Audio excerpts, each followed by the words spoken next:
Mr. Marinick. I'm also co-founder of Multiples Magic. Here at Multiples Magic, we are bringing immersive storytelling to playgrounds across the world. This time, we are featuring Anansi, a popular West African folktale hero. In this video, you will see us place objects from our Anansi project. You can also watch the YouTube videos, which features the story of Anansi and his 6 sons. Imagine scanning your playground and having objects pop up around where you are. That's exactly what you can do with Playground Storytime with Anansi and his 6 sons. Enjoy!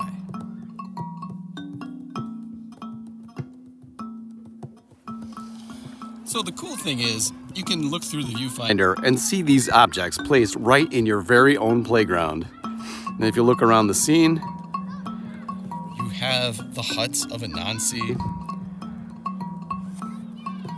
You have the symbols for all of the sons. You can see the mudcloth work right in your very own playground.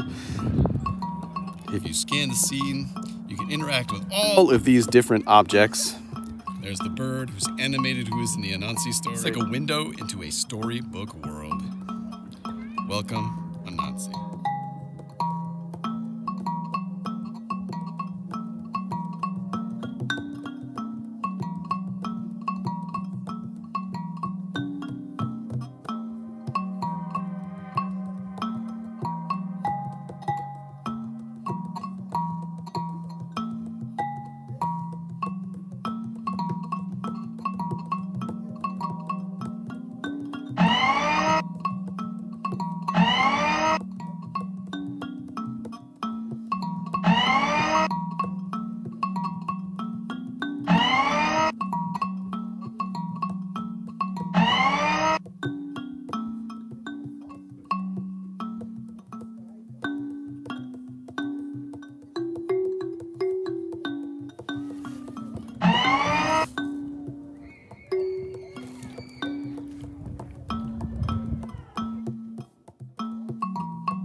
And when I go to the butterfly, it's going to launch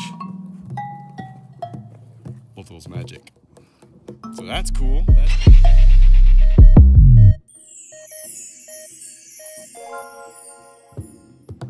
Anansi and his 6 sons. Chapter 1. Anansi goes to town. Anansi was a spider who lived in a small hut in the forest. He was not a very big spider, but he was very clever and cunning. He liked to play tricks on other animals and sometimes got into trouble because of his mischief. But he also had a good heart and loved his family very much. He had 6 sons, each with a special talent. Our Hofu, who could see everything that happened in the world, even from far away. Kuana Sino could make roads out of spider silk wherever he wanted. Asuabantan Nofo, who could drink up all the water in the river, lake, or pond. Awa Abawa Odio could cut anything with his sharp teeth, no matter how hard or thick. Abotan Wa Tau could throw rocks with great accuracy and force. Moto could make himself soft and bouncy like a